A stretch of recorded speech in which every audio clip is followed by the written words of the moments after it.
Bonjour à toutes et à tous et bienvenue dans cette nouvelle vidéo. Et comme mon t-shirt l'indique, cette vidéo va parler du groupe britannique Balsagoth. Alors, pour les gens qui ne connaîtraient pas, Balsagoth c'est un vieux groupe catégorisé Black Sympho Epic qui a été formé en 93, mais je vais revenir là-dessus dans quelques instants.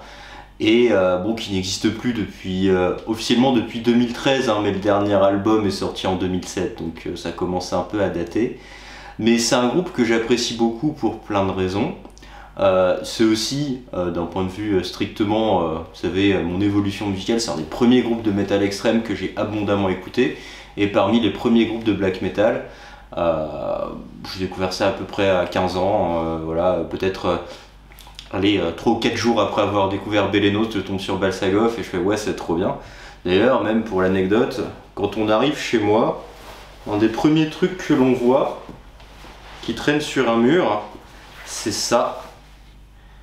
Bon, voilà, une espèce de drapeau Balsagoth. Et vous savez quoi, le pire c'est que je suis pas sûr de me souvenir où est-ce que je l'ai trouvé.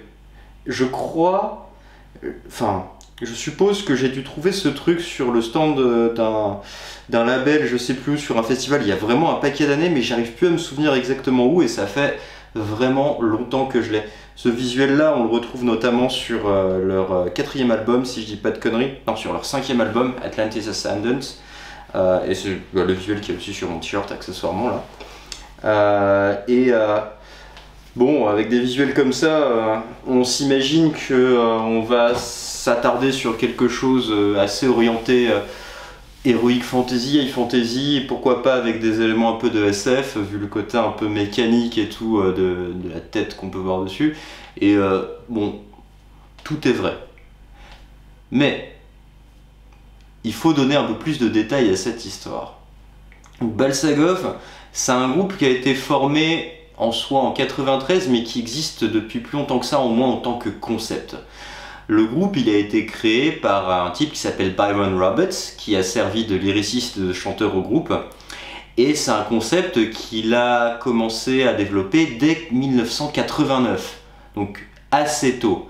C'est juste que il n'a pas eu le temps de trouver des gens pour faire de la musique avec lui. En gros, c'est seulement à partir de 93 qu'il a réussi à trouver deux types, les frères Maudling, je crois que c'est Johnny et Chris Maudling, qui faisaient, il y en a un qui faisait je crois basse et clavier, l'autre qui faisait guitare et batterie, donc ils ont commencé avec ce line-up là à 3 pour vraiment commencer à écrire de la musique. Il y a une première démo de Balsagoth qui est sortie en 93, même si le premier album est arrivé en bonne et due forme en 95. Alors, la raison de la jeunesse de Balsagoth et aussi un petit peu de pourquoi le groupe n'existe plus, mais j'y reviendrai plus tard, c'est parce que Byron Roberts, c'est un écrivain plus qu'un musicien. C'est juste que à la fin des années 80, début des années 90, il avait déjà écrit un sacré paquet d'histoires. Le problème, c'est qu'il n'arrivait pas à les publier, et je pense qu'on peut imaginer qu'il avait déjà pas mal d'autres concepts de trucs à raconter. Sauf que, voilà, personne pour les sortir. On peut imaginer à ce moment-là alors qu'il s'est dit, tiens, et si j'essayais de raconter mes histoires en musique, et c'est comme ça qu'est né Balsagoth. Et Balsagoth, en soi, n'a servi que à ce que Byron Roberts puisse raconter les histoires qu'il n'arrivait pas à publier en musique. Même si, au fur et à mesure du temps, il a réussi à publier des trucs. Mais ça a pris un paquet d'années. Si je dis pas de conneries, il y avait des éléments de l'histoire qui traînaient sur son site internet. Je vous le retrouverai puis je vous le mettrai dans la description. Mais ses premières histoires à proprement parler, qui incluent pas mal de nouvelles, quelques romans je crois, et aussi il y a une collection de poèmes. Il a commencé à réellement sortir de ses écrits imprimés en 2015. Donc je disais, le groupe n'existe vraiment plus depuis 2013. Donc bref, tout ça est bien tard. Et bon, la raison pour laquelle du coup le groupe n'existe plus, puisque je vous disais, il a commencé à publier ses trucs vraiment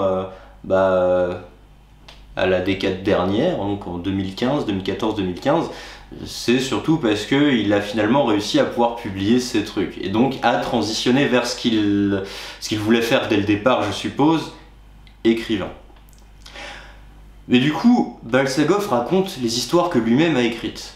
Mais ces histoires, c'est quoi? Ces histoires, c'est de la high fantasy, avec, comme je le disais, des éléments un petit peu de SF, des choses qui vont énormément rappeler des trucs comme Conan le Barbare, et j'y reviens dans un instant parce que c'est important. Des choses qui rappellent le mythe de Cthulhu aussi, et même un album qui en parle de façon un peu plus importante par ailleurs. Et tout ça dans un énorme syncrétisme qui va mélanger plein de mythologies qu'on retrouve dans les littératures de science-fiction et de fantasy, et aussi dans certaines croyances du 19e siècle notamment, et je vais y venir parce qu'il faut un peu discuter de toutes les influences de Byron Roberts à un moment. Et ça raconte les histoires de tout un paquet de personnages différents qui, pour beaucoup, apparaissent d'album en album. Et c'est assez compliqué parce que c'est assez décousu. C'est vraiment vite le bordel, hein. On peut très facilement trouver, hein, par exemple, quand on regarde les livrets des albums, il y a les paroles mais aussi plein d'informations supplémentaires, genre sur le dernier album de Balsagov, il y a littéralement écrit au bout d'un morceau, si vous voulez connaître la conclusion de cette histoire, en fait elle se trouve sur ce morceau qui est sur l'album précédent. Donc tout ça pour dire que ça va pas dans le bon ordre, mais on y retrouve des personnages comme le capitaine Caleb Blackthorne, qu'on trouve notamment sur l'album Atlantis Ascendant. On trouve aussi sur plusieurs albums, notamment à partir du deuxième, un personnage qui s'appelle Kylan Thor, et ça c'est des personnages d'histoire qu'il a publiés pour certains presque 20 ans plus tard, quoi. Mais tous ces personnages apparaissent ici et là, donc d'album en album, de façon assez décousue, et même si musicalement la narration est très prenante dans Balsagov, parce qu'il y a énormément de moments où en fait la voix c'est juste un narrateur qui raconte un truc, bien plus que du chant. Au final, c'est pas évident de recoller tous les morceaux de ce qui est raconté, et je pense qu'il y a une volonté un petit peu cryptique naturelle, mais ce qu'il y a de sûr, c'est que pour avoir plus de tenants sur ces histoires, il faut avoir les albums en physique où il y a beaucoup plus de trucs écrits dessus, ou alors il faut aller fouiner sur son site internet qui est, je crois, plus mis à jour depuis quelques années. Enfin, c'est un vieux WordPress, hein, et je crois pas qu'il ait d'autres sites internet, même s'il continue à publier des trucs. Mais il y a des informations sur ce qu'il publie sur le site des éditeurs correspondants, voilà. Mais donc, Balsagov, d'où ça vient? Parce que je suis désolé, je parle un peu bouquin avant de parler des albums en eux-mêmes, pourtant il n'y en a que 6, donc ça ira modérément vite. Déjà, le nom Balsagov, il vient d'une histoire qui commence un peu à dater parce qu'elle a presque 100 ans. C'est une nouvelle qui s'appelle The Gods of Balsagov de Robert Howard, qui est un personnage que vous connaissez sans doute. Robert Howard, c'est l'auteur-créateur de Conan le Barbare, c'est pour ça que j'en parlais tout à l'heure. Toutefois, The Gods of Balsagov n'est pas exactement une histoire de Conan le Barbare, c'est l'histoire d'un autre personnage qui est un espèce d'équivalent super musclé qui bute des trucs, qui est irlandais, qui a un nom irlandais à la noix qui me revient pas là tout de suite, mais je peux vous le retrouver si vous le voulez, ne serait-ce que pour être correctement précis. C'est un personnage qui s'appelle Turlough O'Brien, voilà, je l'ai. Et je dis, c'est pas exactement une histoire de Conan le Barbare, mais c'est parce que vous savez quand même que les histoires de Robert Howard, notamment Conan le Barbare, ont été très populaires. Et vous savez sans doute que Conan le Barbare, en tant que personnage de fiction, a été réexploité par Marvel Comics. Et ça doit être en 72 ou 73, un truc comme ça. The Gods of Balsagov est ressorti en comics, mais avec comme personnage principal Conan le Barbare chez Marvel. Mais bon, au départ, c'est Turlough O'Brien, donc cette espèce de gros musclor irlandais, dans les histoires de Robert Howard, qui est à l'origine du truc. Et Robert Howard, donc c'est un mec qui a écrit des trucs sur Conan le Barbare, qui a mis en place le mythe de Liboré, le continent d'où il provient, et tout un tas d'autres contrées lointaines, avec pas mal d'influences de zones mythologiques que des fois certains conspirationnistes veulent croire exister, des trucs comme l'Atlantide par exemple. J'adore ce mythe, mais évidemment l'Atlantide n'existe pas. Ce serait cool ceci dit, mais on fait avec ce qu'on a. Balsagov réexploite ces choses-là aussi beaucoup, hein. Il y a tout un album qui parle beaucoup de l'Atlantide et même il y a référence à de nombreuses reprises, mais tout le concept des civilisations perdues est beaucoup exploité dans Balsagov. Il y a l'Atlantide évidemment, il y a aussi sur l'album The Power Cosmic, il y a un morceau qui parle de l'empire de Mu, qui pareil était un continent qui aurait été au milieu du Pacifique et qui aurait disparu, mais tout ça est une façon pour des géologues ou des scientifiques il y a 200 piges d'essayer d'expliquer pourquoi il n'y a rien à certains endroits des fois. Là où l'Atlantide, par contre, je précise, l'Atlantide est... C'est rigolo qu'on l'interprète comme un mythe dans l'absolu, dans des croyances plus modernes, parce que l'Atlantide c'est une histoire qui a été écrite et racontée par Platon au départ. Qui était une allégorie de l'hubris et du coup d'une civilisation qui fait de la merde et qui se retrouve engloutie parce qu'elle a fait de la merde, parce qu'elle s'est crue un peu trop puissante. Vous pouvez trouver les histoires de l'Atlantide contées par Platon dans ses dialogues Timée et Critias, si vous voulez. Et donc, disais-je, donc il y a Mu, il y a l'Atlantide, il y a aussi, et ça on le voit dès le premier album de Balsagov, Lémuria, qu'on appelle aussi la Lémurie, qui elle était une théorie scientifique qui s'est avérée être foireuse, qui avait été développée sur la première moitié du 19e siècle. Je vous explique brièvement d'où ça vient. Alors vous connaissez les Lémuriens, les singes, parce qu'il y a un lien. Les Lémuriens, donc ces petits primates tout mignons qu'on trouve notamment à Madagascar, il se trouve que les gens qui ont étudié ces animaux-là en ont trouvé des fossiles en Inde. En gros, on pouvait trouver des restes de lémuriens à la fois à Madagascar et en Inde, sauf qu'il y avait tout un océan entre les deux. Et en fait, c'est juste que les gens ne comprenaient pas comment c'était possible, et c'était à une époque où on n'avait pas encore identifié les plaques tectoniques et les mouvements de ces plaques, donc, et l'idée simplement que les continents se sont déplacés pendant les milliards d'années de vie de la planète. Et du coup, le continent de Lémuria avait été théorisé par un géologue et naturaliste du début du 19e siècle comme un truc qui devait forcément y avoir à un moment donné entre les deux, qui a disparu ou qu'on n'a pas retrouvé d'une manière ou d'une autre, parce que sinon il n'expliquait pas comment il pouvait y avoir des Lémuriens à Madagascar et en Inde. Voilà. Bref. Évidemment, quelques décennies plus tard, on a pu enterrer cette théorie, mais ceci dit, le mythe de Lémuria, tout comme Mu, tout comme l'Atlantide, sont restés en partie chez des conspirationnistes, c'est vrai, mais aussi sont restés, et surtout se sont vraiment maintenus dans la fantasy et la science-fiction. Parce que ce genre d'histoire, il faut reconnaître que ça pète, et il y a de quoi raconter des trucs assez sympas dans des contextes de fantasy ou autres. Et c'est vrai que l'Atlantide notamment, on le retrouve beaucoup chez Howard. Tout comme on retrouve aussi chez Howard pas mal de trucs relatifs au mythe de Cthulhu. Alors j'y viens parce que c'est intéressant, vous connaissez l'auteur du mythe de Cthulhu, H.P. Lovecraft. Il se trouve que ce sont deux auteurs qui n'étaient pas inconnus l'un de l'autre. Puisque The Gods of Balsagov, par exemple, tout comme pas mal d'autres histoires, dont Conan le Barbare de Robert Howard, sont sortis dans une revue du siècle dernier qui s'appelle Weird Tales, qui était déjà active dans les années 30. C'est aussi là-dedans que Lovecraft sortait ses histoires du mythe de Cthulhu. Et vous savez comment c'est populaire, et il y avait un échange entre les deux, et finalement il y a des histoires de Robert Howard qui avaient vocation à être intégrées dans ce mythe global de Cthulhu, et certains personnages qui viennent de ces histoires à lui, comme par exemple Gorgoroth, qui a donné un autre groupe de black metal que vous connaissez certainement, et d'autres grands anciens ou créatures cosmiques. Voilà. De toute façon, le mythe de Cthulhu, si en tant qu'univers ça a été créé par Lovecraft, c'est un truc qui a été nourri par d'autres auteurs un petit peu à l'époque, mais par d'autres auteurs plus tard qui ont continué à construire, on va dire, de nouveaux bâtiments, de nouvelles créatures, de nouveaux trucs dans cet univers-là, puisqu'il s'est avéré être très populaire. Donc bref, ayant dit tout ça, je peux peut-être enfin commencer à vous parler des différents albums de Balsagov.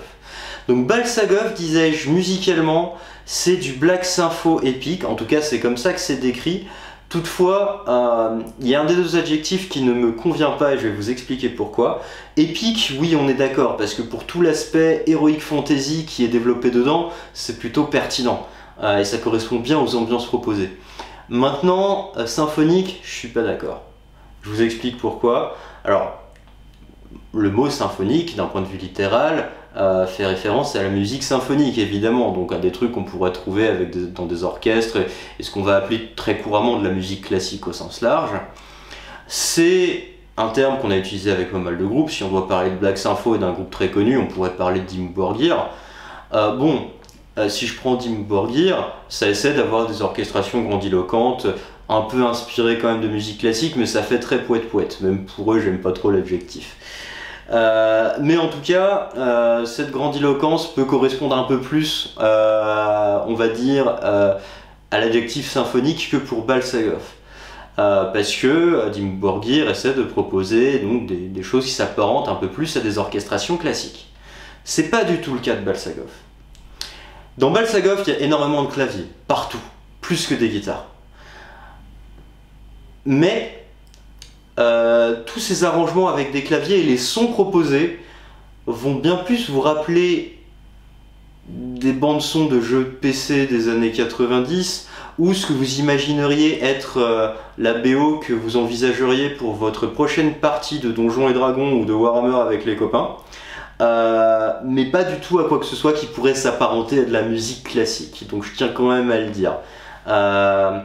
Balsagov, c'est vraiment une instrumentation au service de la fantasy, avec énormément de kitsch et de clichés qu'on pourrait imaginer, tout comme dans d'autres groupes de métal symphonique avec un côté un peu poète-poète, puisque Balsagov aussi c'est un peu poète-poète, mais c'est vraiment au service du kitsch de l'heroic fantasy, de la high fantasy, et ça marche bien. Moi en tout cas ça me cause beaucoup, et forcément ça m'a plu quand j'étais gosse parce que j'adore l'heroic fantasy, et naturellement quand je voyais des pochettes de Balsagov, et la première que j'ai vue, t'as des gros bras avec des épées et des haches dans la forêt, ça a l'air cool. Voilà, t'as 15 ans, tu sais pas ce que c'est, mais ça a l'air cool parce que ça correspond à l'esthétique de trucs que tu kiffes dans le Seigneur des Anneaux, dans des jeux vidéo d'heroic fantasy auxquels tu joues. Donc en vrai, ça a l'air cool. Voilà. Alors, je commence avec le premier album de Balsagov, qui est sorti en 95. Alors, des albums de Balsagov, disais-je, il y en a 6 et je n'en ai que 3, les 3 derniers. Donc les 3 premiers, je vous mettrai la pochette ici pour que vous voyez à quoi elle ressemble. Le premier s'appelle A Black Moon Broods Over Lemuria. Et donc là où on a Lemuria, donc ce continent perdu théoriquement dans l'océan Indien. C'est avec ça que Baron Roberts commence à nous raconter les histoires qu'il a écrites. Et il y a certains personnages qui apparaissent directement, et en fait dans les paroles il y a plein de personnages qui sont nommés. Imaginez-vous que les paroles sont pas tant une suite, mettons, de couplets et de refrains, mais plutôt un dialogue. Qui pourrait être présenté comme dans une pièce de théâtre avec tel personnage de point texte, tel autre personnage de point texte, et ainsi de suite. Et il y a pas mal d'éléments narratifs que l'on entend parler par Baron Roberts, mais vraiment parler, hein, et toujours avec une voix encore très très kitsch, mais qui va rappeler des trucs qu'on peut trouver dans des jeux vidéo de fantasy, quoi. Et on va trouver aussi des textes, mais ça on va pouvoir les trouver uniquement quand on a les versions physiques et les livrets à proprement parler. Il y a des interludes ou des intros ou trop des fois instrumentaux sur les albums, et en fait quand on cherche, on trouve qu'il y a du texte qui est associé à ça, même si quand tu écoutes la musique, si tu mets le CD ou le vinyle, tu vas pas l'entendre. Parce que ça fait partie d'un peu de tout le paratexte que l'auteur propose dans les livrets, et que finalement il faut, j'imagine à ce stade, plutôt découvrir dans ce qu'il a écrit. Alors, A Blood Moon Broods Over Lemuria, c'est un album qui est un peu plus prototypique quand même. Parce que s'il reprend des trucs qui étaient sortis déjà sur la première démo de Balsagov 2 ans avant, des versions un peu plus retravaillées de premiers titres qui avaient été proposés à ce moment-là, c'est quand même un album qui est un peu plus crasseux. Sans doute parce que ça a été un peu fait avec les moyens du bord, même si je le trouve cool, mais c'est un album qui a un côté beaucoup plus crade, alors que c'est pas tant le propos qu'essaie d'avoir le groupe, et ça se corrigera là avec les albums suivants. Mais bon, il faut bien commencer quelque part, et l'album est quand même cool. Il a un côté un peu plus def des fois aussi sur le chant, un chant bien plus tout le temps typé black, au-delà de la narration, sera prédominant après, pour laisser des growls plus graves complètement de côté. Donc cet album-là, il nous met plutôt sur une ambiance assez terne et assez sombre, où on peut envisager l'apocalypse tombant sur cette cité, sur ce continent Lémurien. Je vous disais, hein, très fan visiblement des civilisations perdues, et bah, si vous voyez la pochette, alors je reconnais qu'on voit pas grand-chose sur la pochette, mais voilà, il y a ces tons très noirs, rouge, brun foncé. Et il faut imaginer qu'il y a un truc qui pourrait s'apparenter au jugement dernier qui tombe sur le continent et plouf, c'est fini, il n'y a plus rien. Alors, moi c'est pas l'album que je préfère de Balsagov parce que voilà, il est un peu plus crasseux et on comprend très bien en écoutant le reste que le son qu'il y a dessus est pas ce qu'il voulait essayer de proposer, parce que finalement il faut qu'il y ait quelque chose qui soit archi propre. Avec tous les claviers qu'il y a, et puis même avec certains riffs de guitare, il faut que ce soit archi propre, parce que dans Balsagov il y a des riffs qui sont assez techniques, assez mélodiques, et qui viennent nourrir à fond l'ambiance fantasy du produit. Du coup, sur un truc un peu trop crasseux, ça perd de la superbe que ça aurait pu avoir. Voilà. Mais bon, il faut bien commencer quelque part. Et ils ont déjà commencé à redresser le tir avec l'album suivant, et moi je tends à dire que c'est avec leur troisième album qu'ils ont trouvé la recette qui allait continuer à se développer par la suite. C'est aussi peut-être une question de moyens, hein, parce que le premier album était sorti chez Cacophonous Records, et assez vite après, je suis pas certain pour le deuxième, faudrait que je vérifie, mais les albums ensuite ils sont sortis chez Nuclear Blast. Donc ils avaient quand même trouvé un certain succès, quoi. Alors, le deuxième album, il faut que je vous retrouve son titre exact, c'est simplement pour une raison toute bête. Dans Balsagov, dans les titres des albums souvent, mais aussi surtout dans les titres des morceaux, il y a des choses qui sont très très longues. Pour une raison un peu bête, je pense que c'est tout l'héritage littéraire qu'il y a dedans, de toute façon, et l'héritage 19e aussi, c'est que... si vous regardez des romans au 19e, par exemple si vous allez feuilleter des bouquins de Jules Verne, vous allez des fois trouver des titres de chapitres avec des sous-titres de chapitres qui sont un peu longs pour pas grand chose. Mais c'était finalement assez normal. On avait des tas d'auteurs qui proposaient des trucs avec des titres à rallonge, que ce soit des titres d'ouvrages eux-mêmes ou des titres de chapitres, et ça se retrouve dans Balsagov, et perso je trouve ça marrant, ça fait partie du kitsch de tout le truc. Et le deuxième album de Balsagov, c'est celui qui a le titre le plus long, il s'appelle Starfire Burning Upon the Ice Veiled Throne of Ultima Thule. Alors, encore une histoire de continent disparu, de continent mythologique un petit peu perdu, hein. Ultima Thule, chez les Grecs, était un continent, enfin une terre loin au nord, qui par la suite a été géographiquement associé à l'Islande, hein, mais qui était perçu comme un truc plus de l'ordre du domaine des dieux, voilà. Donc il y a quand même toujours un côté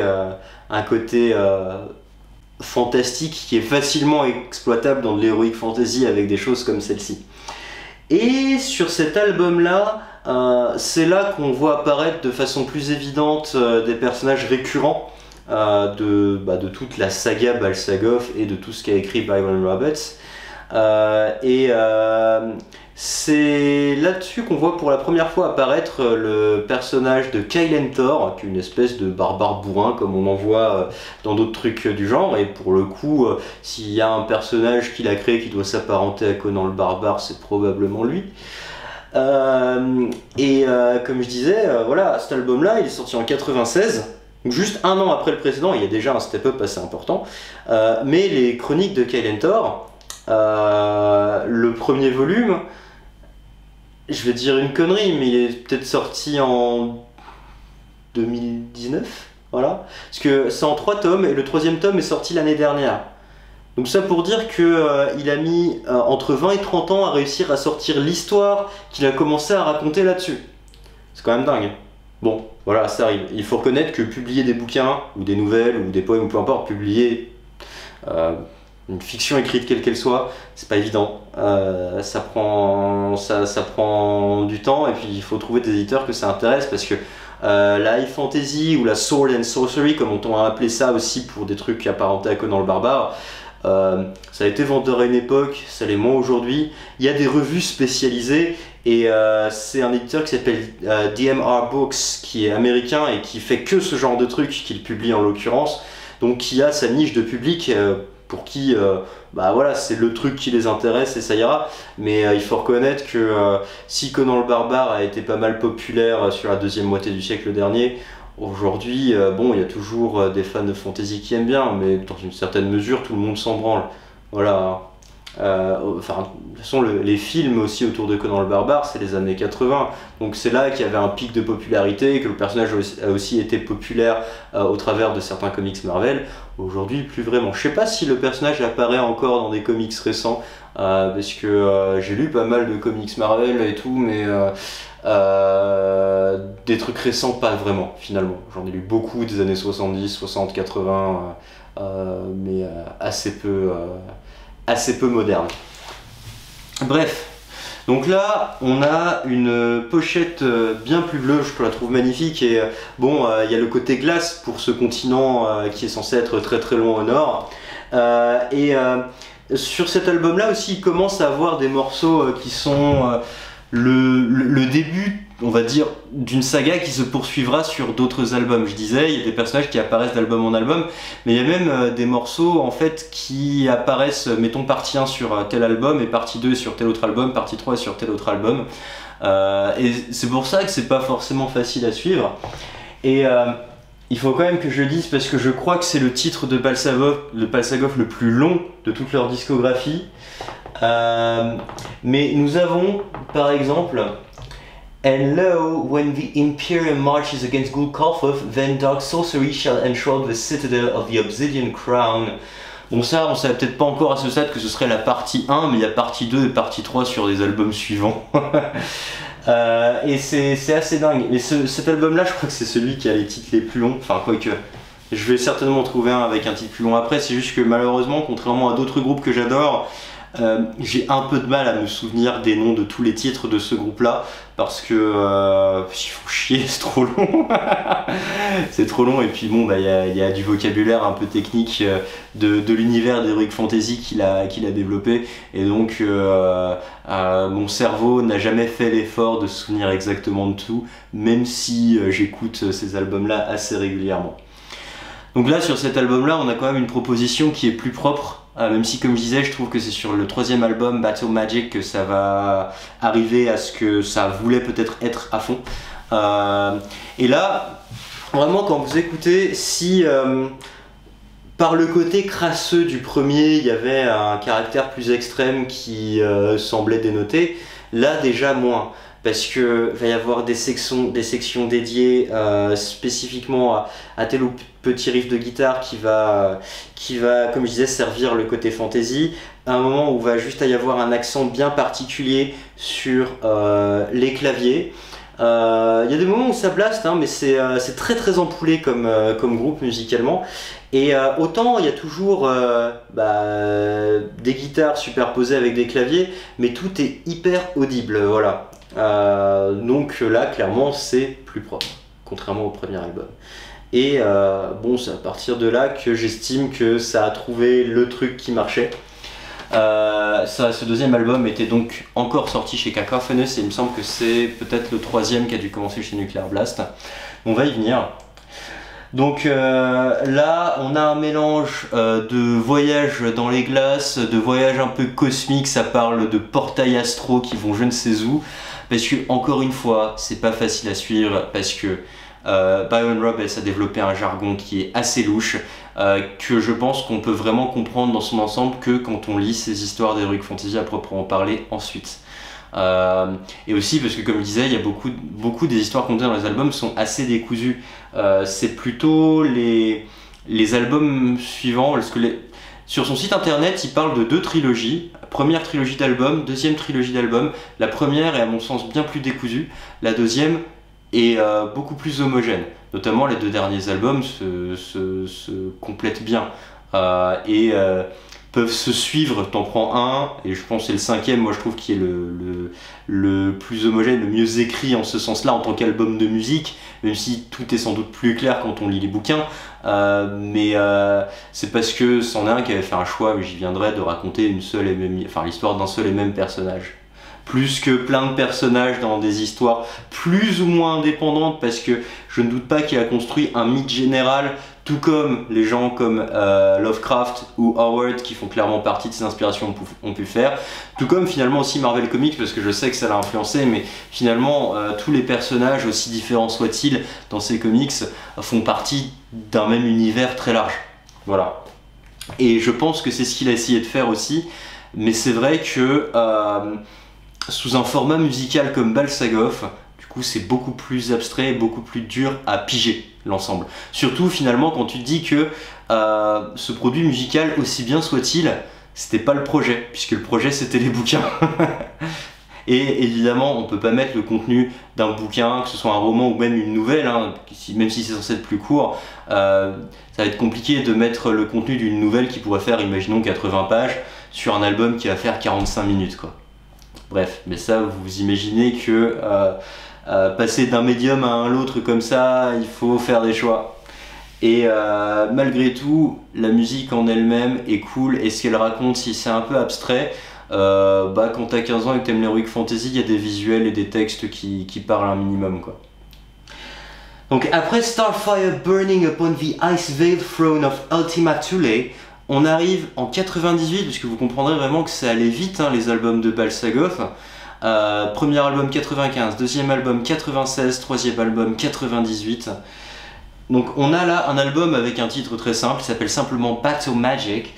Et celui-là, je pourrais dire que c'est un peu mon préféré, oui et non.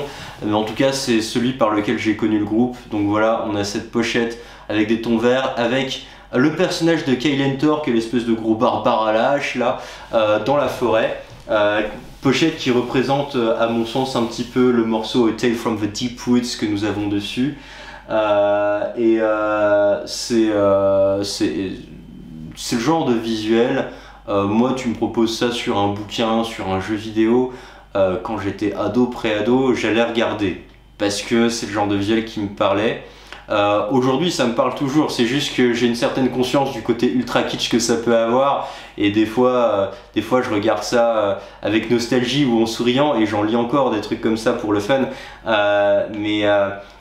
c'est vrai qu'on va dire que quand j'étais gamin c'était un petit peu tout mon univers. Maintenant évidemment tout ce que je lis est bien plus étendu que juste ça, ça c'est des choses que je lis avec une certaine passion, que je trouve finalement plus rigolo. C'est souvent très sérieux, la fantasy, mais ce genre d'approche d'univers de high fantasy avec finalement voilà, quelque chose de grandiloquent et qui des fois n'a presque pas de sens, simplement parce que l'allure des personnages n'a pas forcément grand sens des fois, ne serait-ce que le fait d'avoir l'équivalent de la musculature de tout un pays dans un seul biceps.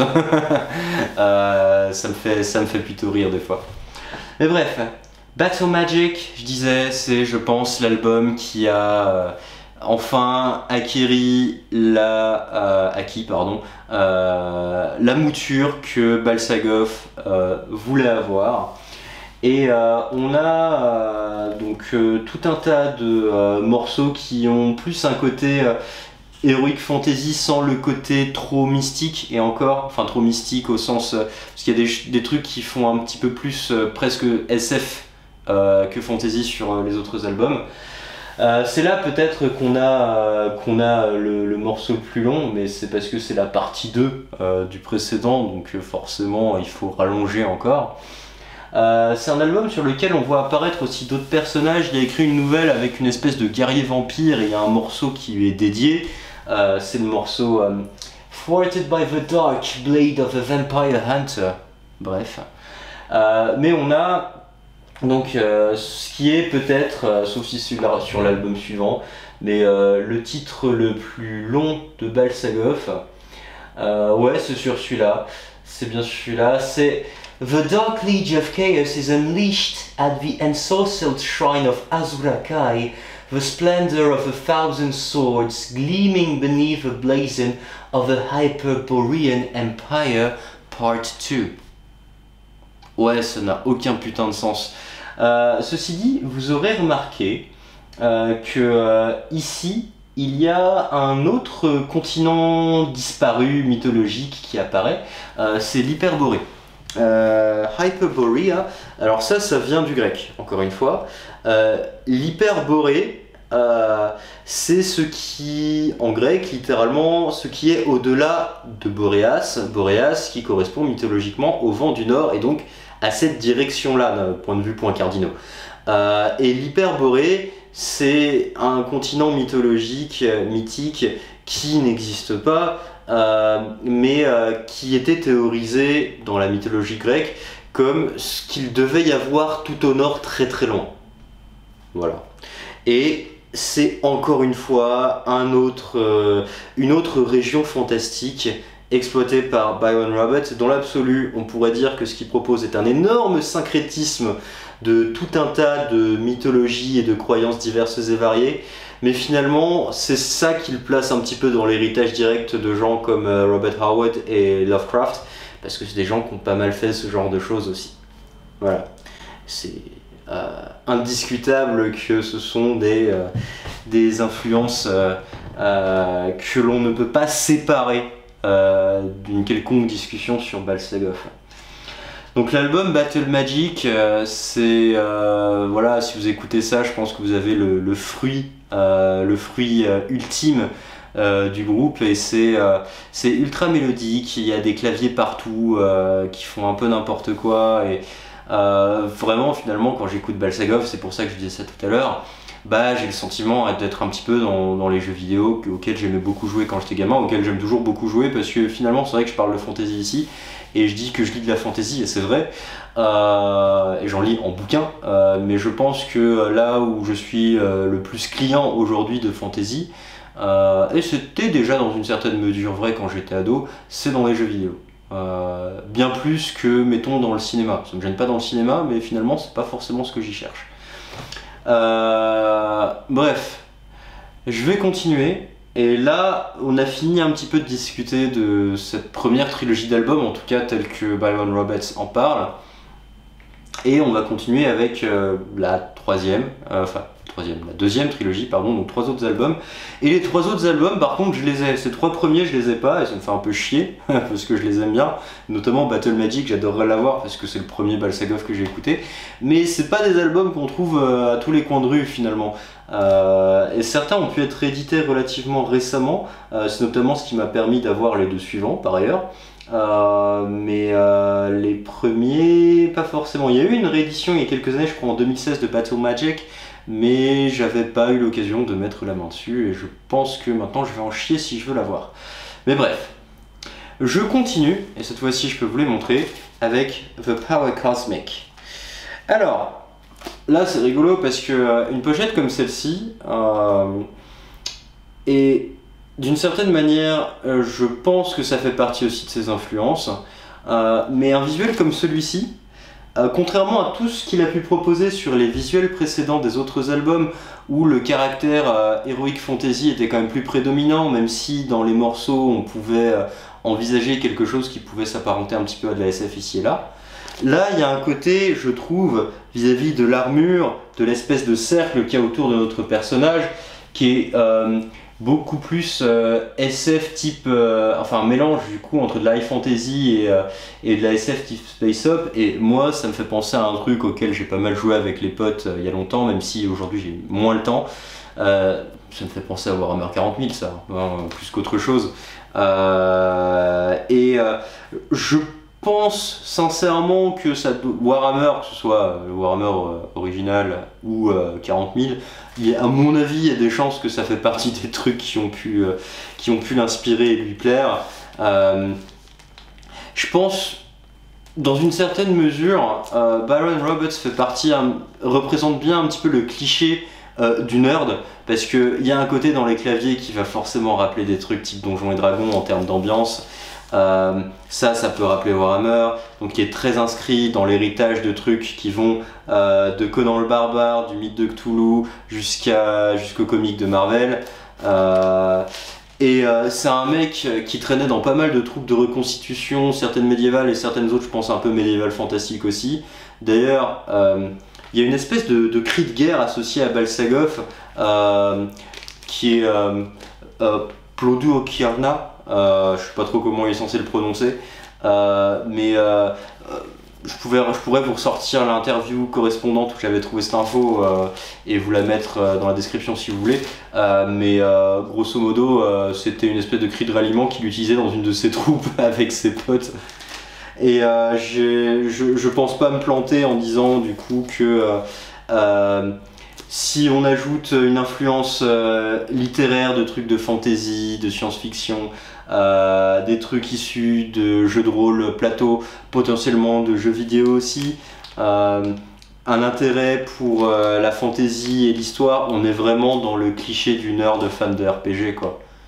Dans lequel je m'inscris totalement parce que je fais tout ça aussi, hein, mais ça me fait rire. Ça me fait rire et c'est rigolo parce que du coup ça me parle à la personne que je suis devenu en grandissant.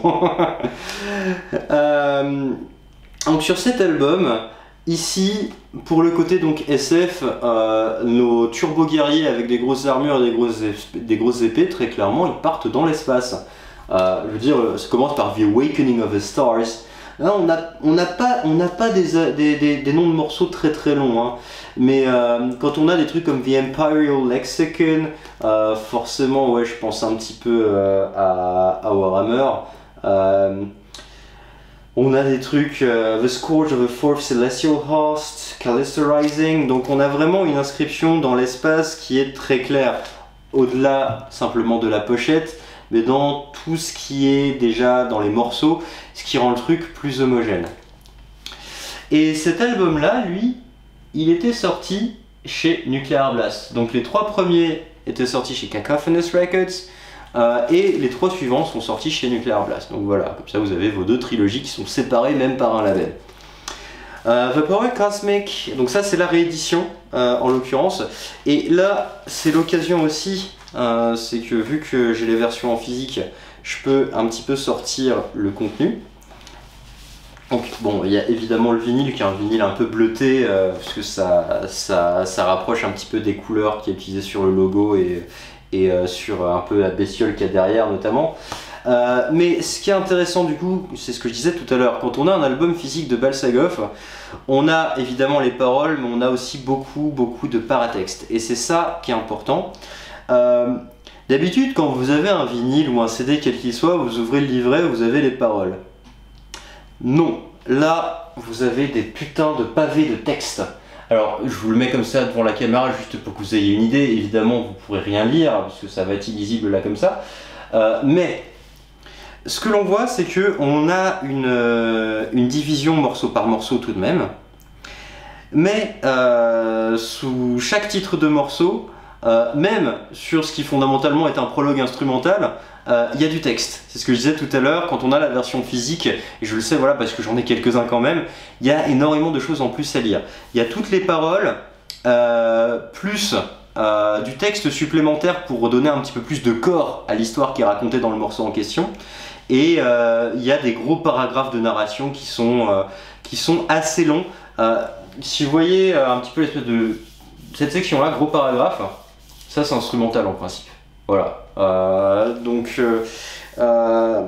Je sais très bien que aujourd'hui les gens écoutent beaucoup de musique sur des plateformes, mais je ne démordrai pas de l'intérêt qu'il y a à avoir des versions physiques de disques ou de CD, En tout cas, si tant est qu'on s'intéresse au texte dans les albums, je sais qu'il y a des gens qui n'ont rien à branler et j'avoue que je comprends pas pourquoi, parce que quand des gens se cassent le cul à écrire des trucs, en particulier là, parce que c'est clairement quelqu'un qui voulait être auteur de fantasy, de science-fiction, c'est-à-dire que c'est quelqu'un, son principal intérêt c'est de se casser le cul à écrire des histoires, ce serait quand même con de pas vouloir les lire. Et malheureusement d'ailleurs je n'ai lu aucune de ces histoires imprimées à proprement parler, parce que ces bouquins il faudrait les importer des États-Unis puisque son éditeur est américain, et si je ne dis pas de conneries, en plus on peut même pas acheter sur leur site depuis les États-Unis parce que ils ne les proposent pas en port à l'étranger. Ceci dit, ça peut s'acheter sur Amazon à ma connaissance, mais bon, ça me fait un peu chier, j'aime pas Amazon. Bref. Donc si je reprends un petit peu tout ce qui est écrit là-dedans, on a donc énormément de texte et on a ça aussi qui est intéressant, je disais tout à l'heure, tout un tas de personnages qui parlent, ou des ensembles de personnages. On a par exemple ici les serviteurs de Xulth, donc c'est un ensemble de personnages qui proposent un texte. On a les technomages de Telluria, alors oui, hein, c'est un peu cliché, hein, les disciples de Zakumakura. Tout ceci n'a aucun sens quand on n'a pas lu l'ensemble, hein. Et ça en a pas tant que ça quand on a lu l'ensemble, parce qu'il faut vraiment lire les bouquins qu'il y a avec, à mon sens. Mais en plus de ça, en plus donc de tous ces différents personnages qui sont nommés, certains en tant qu'ensemble de personnages, certains avec des noms précis, il y a un personnage qui s'appelle Zura, qui apparaît sur plusieurs albums aussi et qui est très présent ici. On a aussi des trucs que j'apparente finalement à des entrées sur un carnet de bord par exemple. On a par exemple calendrier machin, année donnée et du texte en dessous. Donc pour les gens qui aiment la fantasy et le lore, du lore il n'y a que ça là-dedans en fait.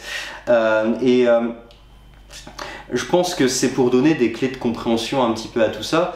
Il y a le texte des paroles, il y a des noms de personnages, et il y a aussi du lore en plus. Du lore avec des lieux, avec des dates, avec des titres d'ouvrages fictifs qu'il a développés dans son univers évidemment. Mais ça, je trouve ça que c'est vachement intéressant. Par exemple, l'épilogue, on a un paragraphe de texte qui est intitulé témoignage de l'agent Altarus sur la destruction de Mu et sur ce qui s'est passé ensuite lors de la bataille entre Zura et le voyageur primordial. Alors peu importe qui sont ces personnages, même si genre Altarus ou Zura, ça fait partie des différents personnages qui apparaissent couramment dans tous les albums de Balsagoth, on a donc tout ce témoignage de ce personnage sur un événement donné de la cosmogonie développée par Byron Roberts, et on a ça. Alors je suis désolé, c'est vrai que je parle beaucoup de Byron Roberts parce que c'est son bébé plus qu'autre chose. Le groupe il s'est arrêté quand il a décidé que... quand il a décidé qu'il voulait plus, mais c'est plus parce que peu de temps après, finalement 2 ans après, il commençait à publier à proprement parler ses histoires. Donc c'est vrai que c'est un peu dommage parce que c'était juste finalement peut-être un groupe qui servait à remplir son objectif d'écriture. C'est peut-être un peu dommage pour les autres musiciens parce que c'est des musiciens qui sont très bons. Les frères Maudling, Johnny Maudling, le claviériste, j'adore ce qu'il fait et il peut jouer du clavier sur ce qu'il veut, ça tue. Par exemple, si vous voulez un autre album de black metal qui n'a rien à voir avec Balsagoth, plus ou moins, le dernier album de Keep of Kalessin, dont j'avais déjà parlé ailleurs sur cette chaîne, les claviers dessus c'est Johnny Maudling de Balsagoth, et c'est 100% plaisir parce que c'est vrai que je parle beaucoup de lui parce que c'est tout le côté textuel et le côté fantasy développé dessus qui m'intéresse, et ça c'est vrai que ça vient de Byron Roberts qui est le mec qui a fondé le groupe quoi. Mais je parlerai un petit peu quand même de ce que font les autres musiciens aujourd'hui parce que ça a le mérite d'être mentionné. Donc voilà, j'en finis avec The Power Cosmic, donc un album un peu plus spatial, sorti lui en 99, et l'album suivant est sorti en 2001. L'album suivant c'est Atlantis Ascendant, que je n'ai qu'en CD. En fait j'aurais pu l'acheter aussi en vinyle, c'est juste qu'il y avait 20 balles de différence et j'avais mal. Donc The Atlantis Ascendant, donc là ce que nous avons, c'est un peu dans la suite directe de The Power Cosmic. Alors, un truc intéressant, c'est qu'on est un peu sur le même code couleur, quand même. Donc quelque chose d'assez bleu spatial. Et quand on regarde l'arrière des deux albums, c'est la même chose. Donc c'est un peu la suite directe, et c'est aussi vraiment visuellement le même style.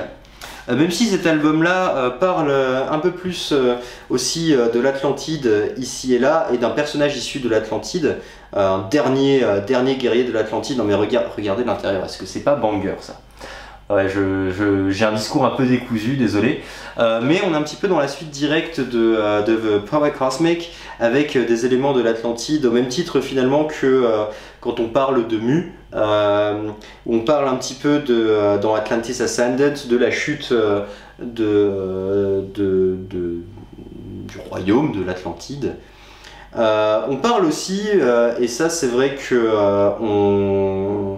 on part dans d'autres contrées quand même sur cet album, même si on revient sur des trucs qu'on a vus sur des albums précédents. Celui-ci, on a le morceau partie 3 des deux dont je parlais tout à l'heure, qui est The Splendor of a Thousand Swords Gleaming Beneath the Blazon of the Hyperborean Empire Part 3. Donc voilà, encore un titre à rallonge. On a des cosmographes, donc on a toujours ce côté espace. On a des choses qui apparaissaient bien avant, le Draconis albionensis, donc littéralement ça veut dire dragon blanc. Je sais pas s'il a les yeux bleus, MDR, je sais même pas pourquoi je fais cette référence. Mais Draconis albionensis, on parle de cette créature déjà sur le premier album, par exemple. Mais on va ailleurs parce qu'on a par exemple The Dreamer in the Catacombs of Ur. Ça, c'est un mélange de mythe de Cthulhu qui va apparaître bien plus en détail sur l'album suivant, et donc de mythologie mésopotamienne sumérienne. Ur, qui est une cité légendaire mésopotamienne en l'occurrence. Et pareil, c'est le genre de truc, tout ce qui est dans l'héritage un petit peu de l'épique de Gilgamesh, qui reste quand même le premier texte littéraire qu'on connaisse de l'histoire de l'humanité. Ça a beaucoup nourri la fantasy quand même. On a aussi en dessous In Search of the Lost Cities of Antarctica. Donc là, des choses qui pourraient rappeler par exemple les voyages dans le Pacifique Sud que l'on retrouve dans le mythe de Cthulhu, que l'on retrouve aussi chez Edgar Allan Poe avant, qui reste la première influence de Lovecraft. Il n'y aurait pas de grands anciens probablement sans Edgar Allan Poe, et ça vient uniquement du seul roman qu'il a écrit, le roman The Narrative of Arthur Gordon Pym of Nantucket, qui a été adapté en album par Ahab, dont j'ai déjà eu l'occasion de parler à ma connaissance.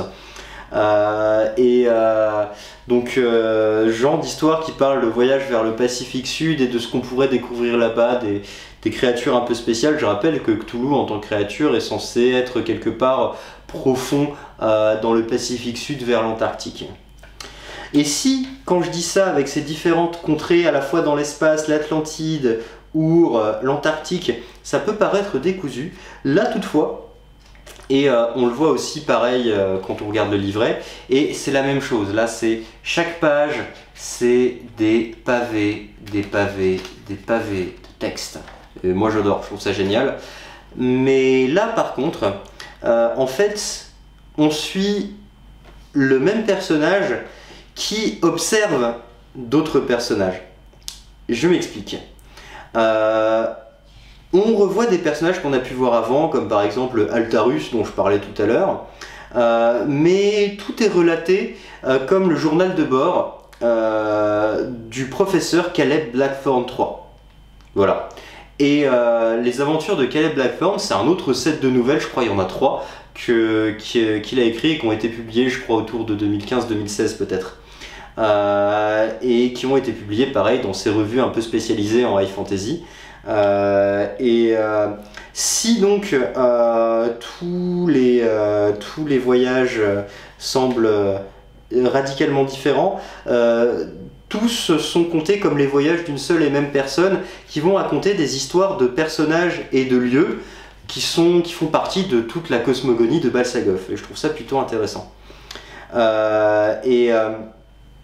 encore une fois, là, la musique, elle est dingue. Atlantis Ascended avec Battle Magic, c'est probablement mon album préféré. Il y a des riffs de ouf, et c'est là encore une fois que je salue Journey et Chris Mandling, parce que autant tout l'univers littéraire et visuel, c'est conceptualisé et écrit par Byron Roberts, mais la musique, elle est écrite par les deux autres, par les deux frangins Mandling. Et c'est quand même important de le noter. Donc évidemment, un album un petit peu sur l'Atlantide avec la flotte, ça me parle. Sur le dernier album, il y a un peu de flotte aussi naturellement compte tenu du sujet. Le dernier album de Balsagov qui lui a pris un peu de temps, puisque je disais, les albums de Balsagov vont vite. 95, 96, 98, 99, 2001. Le dernier album de Balsagov, The Phonic Chronicles, est sorti en 2006. Donc lui, contrairement aux autres, où il se passe genre 1 an, maximum 2 d'un album à l'autre, là il s'est passé 5 ans quand même. Bon, cet album est excellent, The Phonic Chronicles, et lui se penche quand même énormément sur Cthulhu, et le mythe de Cthulhu, et différentes histoires que l'on peut rattacher à ce personnage.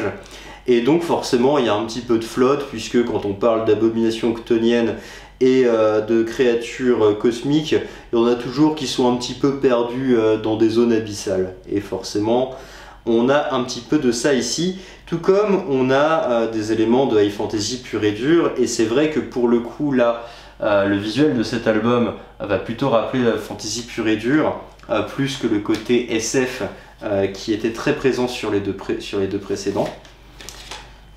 Donc là, pareil, quand on regarde le livret, on a pas mal de trucs assez cool.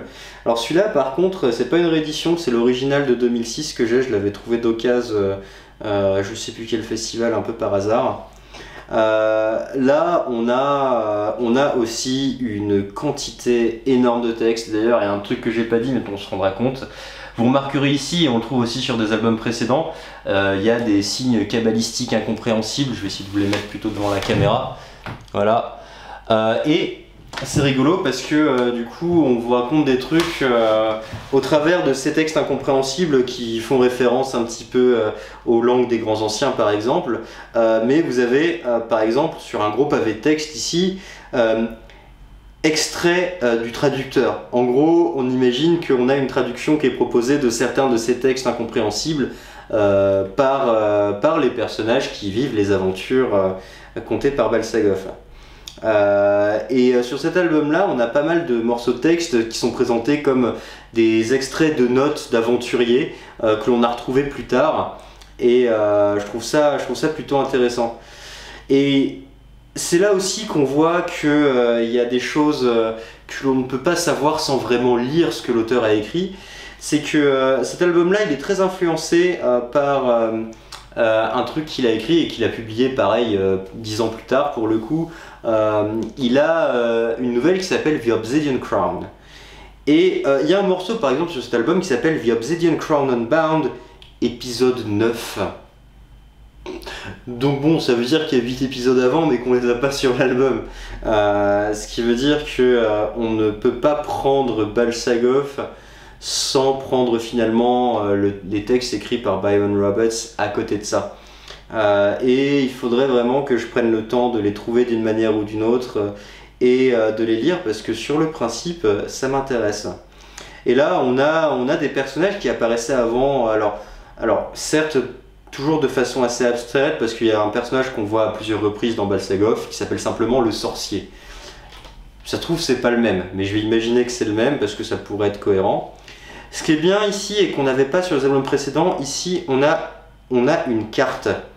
Une carte de l'ancien monde qu'il décrit.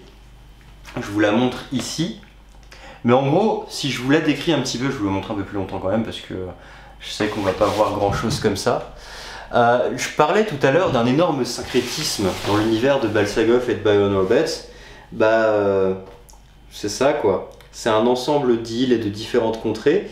Mais quand on regarde, on a au nord l'Hyperborée, on a à l'ouest l'Atlantide, On a différentes îles, on a dans la catégorie des îles complètement dans ce délire de civilisation perdue, on a aussi l'île 10 qui apparaît sur la carte, qui est l'équivalent légende bretonne de la légende de l'Atlantide, où une ville, en théorie vers Quimper, était prospère et a merdé avec les dieux locaux à cause de la fille du roi, en l'occurrence dans la légende, et a été engloutie.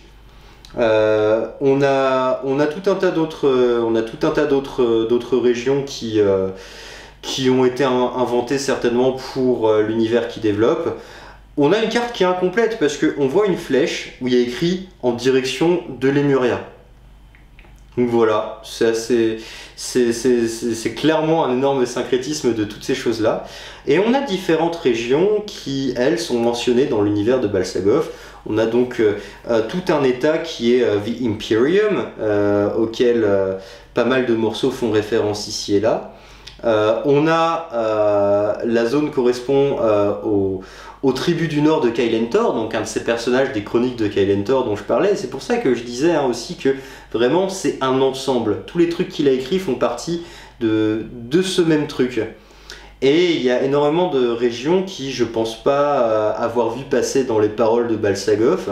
Il y a Gulkofov ici qui apparaît sur cet album. Mais il y a plein de trucs qui, à mon avis, on ne découvre vraiment que dans ses écrits.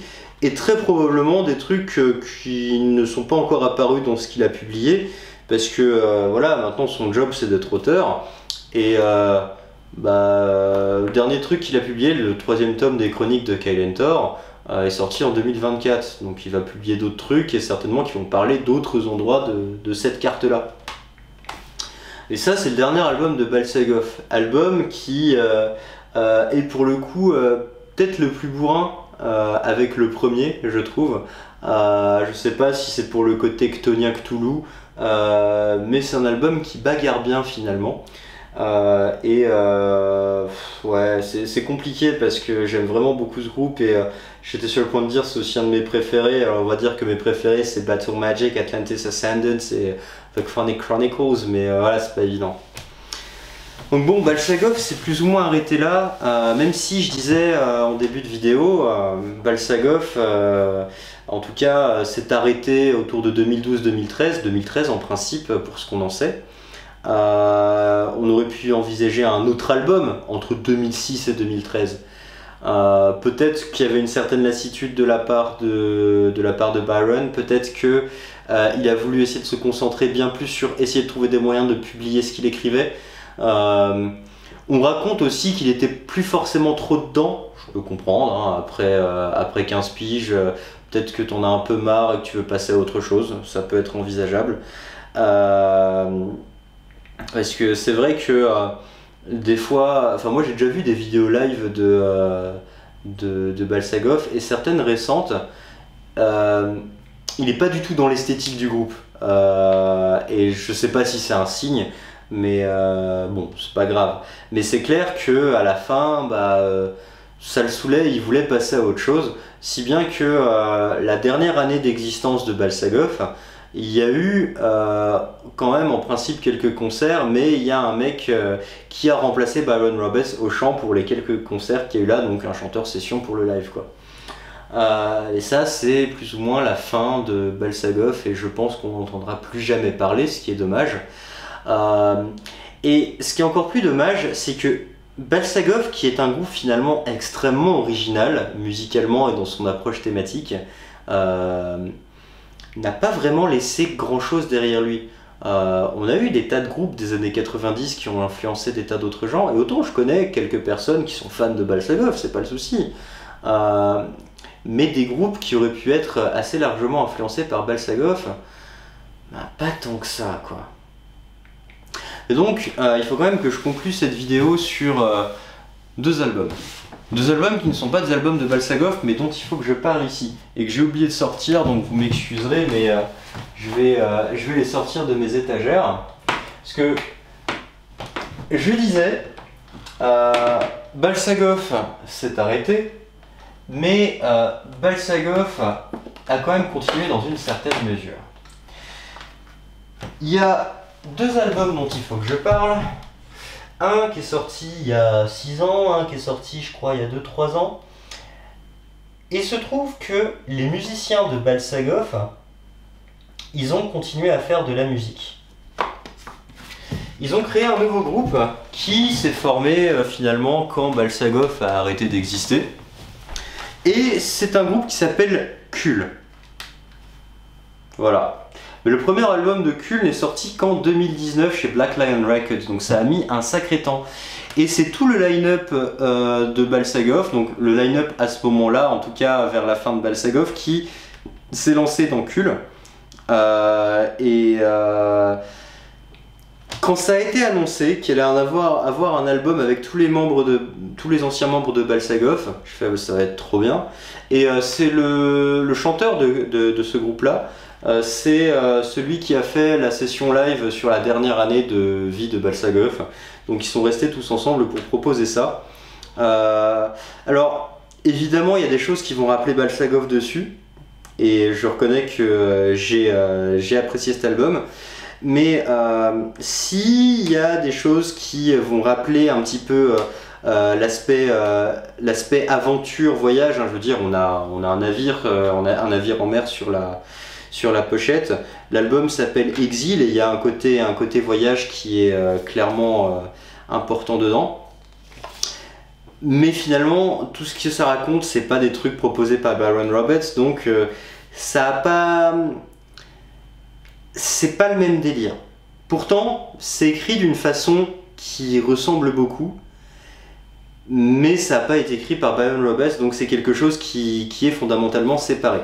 Mais alors je sais pas si c'est justement pour respecter l'héritage de Balsagov, mais quand on regarde de l'intérieur de la pochette, c'est vraiment écrit de la même manière, avec beaucoup de paragraphes de narration, les paroles des chansons, des fois des informations qui sont données par des personnages qui font partie de ce nouvel univers, mais c'est quelque chose qui fondamentalement est séparé de Balsagov. Je trouve ça presque un petit peu bizarre. Alors je suppose que c'était pour capitaliser sur leur héritage, parce que Balsagov avait quand même un minimum de succès, mais c'est une histoire qui n'a rien à voir et qui est présentée un peu de la même façon. Et ça fait un peu plagiat de soi-même dans une certaine mesure, dans l'écriture en tout cas textuelle. Après musicalement c'est quand même assez différent, même si c'est finalement les mêmes personnes. Il s'est passé quand même quelques années, mais on a quand même sur cet album-là une approche plus black mélodique que black épique, avec la high fantasy omniprésente et très kitsch, comme on l'avait sur Balsagov. En vrai, c'est moins kitsch. Mais c'est pas mal, et c'est un album que je vous suggère d'écouter, hein. Je vous en mettrai dans la playlist que je vous ferai aussi pour la vidéo, donc n'hésitez pas à y jeter une oreille. Mais si je devais nommer un groupe qui est vraiment dans l'héritage direct de Balsagov, je n'en connais qu'un seul finalement. Un groupe qui... très certainement, j'adore Balsagov, on va faire un peu la même chose. J'en connais qu'un seul, et si jamais vous en connaissez d'autres, dites-le moi parce que je suis preneur. Et c'est un groupe qui a sorti un seul album et qui en sortira probablement plus jamais d'autres parce qu'il y a eu des emmerdes, hein, je vais le mentionner très vite fait. C'est Without Throne, et ça c'est sorti chez Napalm Records. Et c'est sorti en 2021, et en fait c'était une espèce de super groupe avec des membres de Aether Realm, donc un groupe de death mellow un peu prog américain, et de Hailstorm, parce que c'est un projet qui a été lancé donc par le gars de Aether Realm d'un côté, je sais plus son nom, je vais sans doute le retrouver quelque part à la fin. Ouais, il utilise des pseudonymes à la con, mais avec lui d'un côté et Christopher Bowes, donc vous savez, le claviériste chanteur de Hailstorm. C'est juste que entre temps, vous avez peut-être suivi ça, mais il y avait des discussions internes de Hailstorm qui était apparu sur le net où Christopher Bowes et ses potes de Hailstorm disaient de la grosse merde, un peu tout sujet confondu, et étaient pas très polis. Ça a créé un conflit entre les deux personnages parce que il avait ressenti ça comme une certaine malhonnêteté de leur part de s'exprimer en privé ainsi, parce qu'en gros ils étaient pas sympas avec pas mal de gens en privé visiblement sur leur discussion, et je me souviens avoir lu ça à l'époque et j'ai zappé les détails, donc vous me les rappellerez si vous voulez, mais je me souviens que ça avait fait pas mal de bruit, et en fait ça a un peu cessé leur collaboration quoi. Mais Wizard Throne, donc sur ce seul et unique album qui s'appelle Hypercube Necrodimensions, donc là pour le coup on retrouve un titre ultra kitsch, et même le visuel je le trouve plutôt kitsch aussi, et va plus rappeler Balsagoth que Kul finalement visuellement. Et là donc on a un peu à la façon des différents groupes de Christopher Bowes finalement, parce que c'est pareil quand on regarde Glory Hammer, son groupe de power metal là.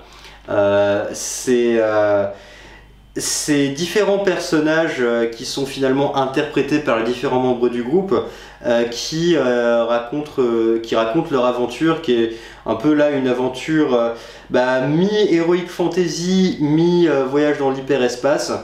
Et donc on a Morbistopheles Jones, Archistrategos Barber, Xaviculus Bell, Hyperiax Bowes et Wizard Throne Brown. Bref, et ils ont tous des petits noms à la con, hein. Living Vessel for the Entombed Demigod, Keeper of a 17th Enochian Gate, Disciple of a Two-Planar Homerian Adjunct, Arbiter of Electrodynamic K-Tensor Divinations, Prognosticator of Transdimensional Cybernetic Subterfuge.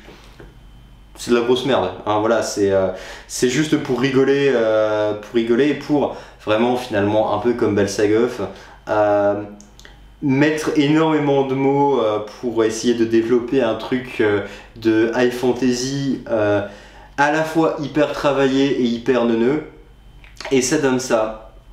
Et de la même façon que sur Balsagoth, on a des titres à rallonge comme Beyond the Wizard Throne, Cryptopharmacological Revelations of the Riemann Zeta Function, whatever that means parce que j'en ai aucune idée.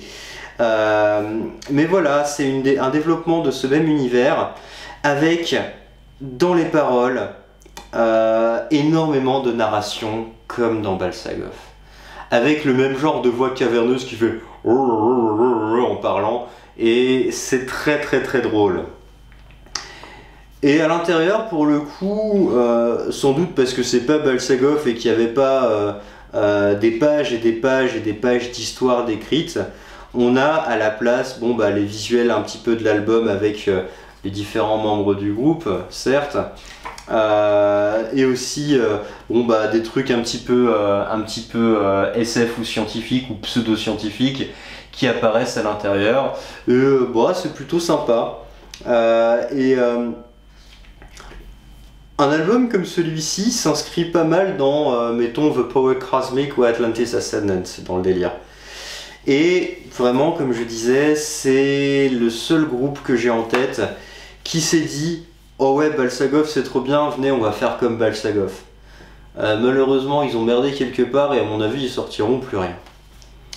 En tout cas, si vous aimez Balsagoth et que vous regrettez comme moi de ne pas avoir de nouvel album de ce groupe et que personne un peu essaie de faire des choses qui s'y apparentent, c'est peut-être Wizard Throne qu'il faut essayer d'écouter. Parce que même si finalement on est plus dans le pastiche, puisque c'est vraiment essayer de faire la même chose plutôt qu'essayer de faire quelque chose à soi, ça fait quand même plaisir. Autant on a des milliers de groupes qui font du worship de Dissection, de Darkthrone ou de vieux groupes comme ça, mais des groupes qui font du worship de Balsagoth, pas vraiment, donc finalement on peut se satisfaire d'en avoir quand même un. Parce que autant oui ça saoule pour certains groupes très connus, t'as 300 groupes de worship et ça sert un peu à rien, mais pour un truc comme ça où finalement t'en as peut-être un seul, bon pourquoi pas. Puis c'était pas mal. Dans la mesure où le groupe original n'existe plus, on peut s'y essayer. Donc avec tout ça, j'ai un petit peu fini cette discussion sur Balsagoth qui a été sans doute plus longue que prévu et où j'ai, je crois, plus parlé bouquins et littérature et les origines du projet finalement que la musique elle-même. Je crois que c'est mes travers de littéraire à la con et vous m'en excuserez. Mais toutefois, je maintiens que Balsagov c'est vachement bien. Et comme d'habitude, je vous fais une playlist. Et la playlist, je vous la mets dans la description et en commentaire. Donc je vous mets un morceau de chaque album de Balsagov, mais aussi pour que vous voyez un peu à quoi ça ressemble, je vous mets un morceau de l'album de Kul et un morceau de l'album de Weather Throne. Comme ça, on va dire que la boucle est bouclée. D'ailleurs, puisque je parle de streaming, jusqu'à présent, ces playlists ont été sur Spotify. Spotify, j'ai jamais aimé ça et je ne l'utilise qu'ici pour vous proposer des playlists parce que je sais que la majeure partie des gens s'en servent, mais moi je ne m'en sers pas et je n'ai jamais aimé ça et je n'utilise pas vraiment de plateforme de streaming de toute façon parce que ça me parle pas. J'écoute des nouveautés de labels sur Bandcamp ou sur YouTube et quand un truc me botte et que j'ai un peu d'argent à perdre, je l'achète quoi. Mais toutefois, il faut quand même pouvoir vous proposer des playlists d'une manière ou d'une autre. Et pas que moi, mais les autres aussi dans Metal Sound Media, on s'est posé la question récemment parce que Spotify c'était de la merde depuis longtemps hein, pour les artistes d'une part, mais d'autre part Daniel Ek, le CEO, il s'est mis à utiliser l'argent qu'il gagne pour financer des trucs d'armement et ça me cause pas trop quoi. Et ça nous cause pas trop, pas trop du tout dans tout Metal Sound Media. Et c'est vrai que on se pose la question de quelles alternatives on peut avoir. Des alternatives, en vrai, il y en a plein. Le problème, c'est que Spotify, tout le monde s'en sert et qu'après, les autres, que ce soit Tidal, Deezer, et il y en a sans doute d'autres, mais ça ne me vient pas à l'esprit, c'est au cas par cas et on va pas forcément pouvoir se permettre de faire des playlists sur toutes les alternatives qui existent.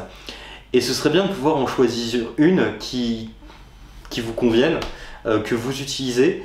Je sais pas ce que vous utilisez d'autre, alors peut-être que vous utilisez Spotify, mais peut-être que vous utilisez autre chose ou peut-être que vous avez quelque chose d'autre à me suggérer et ça m'intéresse, c'est vraiment pour réfléchir vers quoi on pourrait aller. Pour le moment on est encore sur Spotify, mais qu'est-ce qu'on pourrait utiliser comme plateforme que finalement un peu tout le monde pourrait utiliser et sans avoir la contrainte de faire une playlist sur tel truc, une playlist sur l'autre, une playlist sur machin pour satisfaire tout le monde parce qu'on s'en sortirait pas.